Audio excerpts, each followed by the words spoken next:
Hi, I'm Sarah Brown, a licensed therapist with a heart brimming with gratitude for each new day. Back before the life-altering event that reshaped my perspective, my world revolved around the bustling city of Tulsa, Oklahoma. My days were filled with the challenges and triumphs of countless couples and families seeking guidance in my therapy practice.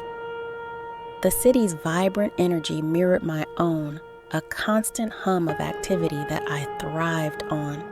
One crisp Saturday morning in late April, just before Easter Sunday, a sense of anticipation buzzed through the air of my new, quaint town. Everyone was gearing up for the upcoming holiday, and I, along with my husband David, was elbow deep in preparations for hosting Easter brunch at our cozy new home. Adjusting to this quieter life had its challenges. The rolling plains and open skies, once a novelty, now felt a little isolating compared to the bustling streets and diverse faces of Tulsa. Despite the change, that morning began with a familiar routine. I woke up with the familiar urge to get my blood pumping, a ritual ingrained in me since my college days. Eager to maintain my fitness and clear my head for the day's preparations, I headed to the local gym. It was a small, friendly place where everyone seemed to know each other on a first-name basis. Mrs. Henderson, a retired school teacher with a smile as warm as her cinnamon rolls, always greeted me by name, inquiring about my latest therapy victories. John, the owner, a burly man with a surprisingly gentle touch, offered encouragement and adjusted my form whenever needed. As I loaded the weights onto the machine that day, determined to push myself a little harder than usual, little did I know this ordinary routine would mark the beginning of an extraordinary journey. With each rep, I focused on building not just physical strength, but also the mental resilience I prided myself on in my work. As I finished my last set, a searing pain ripped through the back of my neck, stopping me cold. It felt like the world around me had frozen in that instant. The roar of the gym machines replaced by an unsettling silence. All I could feel was the intense agony radiating from my neck, like a hot poker probing my most vulnerable point. Panic surged through me as I stumbled off the machine, gasping for breath. The pain was relentless, an all-consuming beast clawing at my sanity. A fellow gym-goer, a young man named Thomas I recognized from the neighborhood, rushed to my side, his face etched with concern. "Sarah, are you okay?" he exclaimed, his voice laced with alarm. He steadied me and helped me to a nearby bench, gently urging me to stay calm as he called for John, the gym owner. Time seemed to stretch into an eternity as I lay there, the pain a relentless throb. John, his usual jovial demeanor replaced with a seriousness I'd never seen before, quickly assessed the situation and dialed emergency services. He also contacted David, who luckily was still in town running last-minute errands for the Easter brunch. Minutes that felt like hours stretched on before the ambulance arrived. Its flashing lights and urgent demeanor stood in stark contrast to the quiet peace of the morning that had begun with such ordinary intentions. As the paramedics loaded me in, fear and uncertainty clawed at me. My thoughts raced of David, our plans for brunch, the young couples I had scheduled for therapy sessions the following week. Amidst the chaos and the blaring sirens, I clung to a fragile hope that everything would be all right, though deep down, I knew the severity of my condition. Arriving at the local hospital felt surreal. The bustling emergency room was a whirlwind of activity. Medical professionals swarming around me, their urgent voices and focused expressions heightening my sense of alarm. Tests and scans confirmed the chilling truth. A blood vessel in my brain, an aneurysm, had burst, causing significant damage. The gravity of the situation became terrifyingly clear. With the local neurosurgeons away at a conference, only a retired specialist, Dr. Thompson, remained to assess my critical condition. Despite his years of experience, his weary eyes and concerned expression instilled a tremor of fear within me. Each passing moment felt like a tightrope walk between hope and despair. The decision was made swiftly. An emergency airlift was arranged to transport me to a renowned hospital in Dallas, where specialists could provide the advanced care I desperately needed. The thought of being airlifted, of leaving David behind, momentarily terrified me. But then I saw the worry etched on his face, the determination in his eyes to be by my side as soon as he possibly could. With a silent squeeze of his hand and a tearful goodbye, I was wheeled towards the waiting helicopter. As I was whisked away in the aircraft, the pain in my head intensified with every jolt and turn. Alone in the confines of the aircraft, the rhythmic whir of the helicopter blades seemed to echo the relentless pounding in my head, a stark reminder of life's fragility.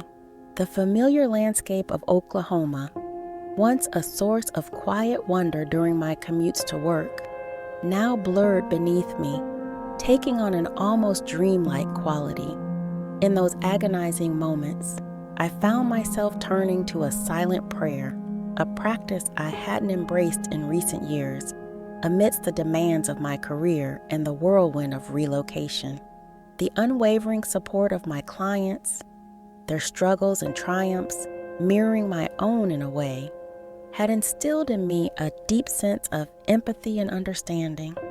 But faith, a cornerstone of my childhood, had become a distant memory, pushed aside by the logic and reason I relied on as a therapist. Now, suspended between the familiar world and an uncertain future, I yearned for a sense of connection, something beyond the sterile walls of the helicopter and the whirring machinery. Tears streamed down my face as I surrendered to the unknown, the weight of uncertainty heavy on my heart. The journey to Dallas felt like an eternity, each passing minute stretching into an agonizing hour. But amidst the pain and fear, a flicker of hope ignited within me. It wasn't a grand revelation or a religious experience, but rather a quiet determination to fight, to hold on to life for myself and for David. The thought of him waiting for me, his unwavering love, a constant source of strength, fueled a fierce spirit within me. Upon arrival at the hospital in Dallas, the sterile environment felt like a stark contrast to the small-town charm of the Oklahoma hospital. Yet, it also emanated a sense of purpose, a bustling energy focused on healing. I was rushed into emergency surgery, surrounded by a team of specialists, masked in determination and expertise. The enormity of the situation hit me then, the delicate dance between life and death, the skilled hands holding my fate in their balance. The ruptured aneurysm had caused extensive damage, and the surgeons informed David of the complex operation they would attempt. Hours turned into days as I remained in a medically induced coma, my body fighting a silent battle within the sterile confines of the ICU. David, a pillar of strength by my bedside, kept a vigil, reading me passages from my favorite book and whispering words of encouragement. He relayed updates to my family and close friends, a network of support that stretched from Tulsa to my new community in Oklahoma.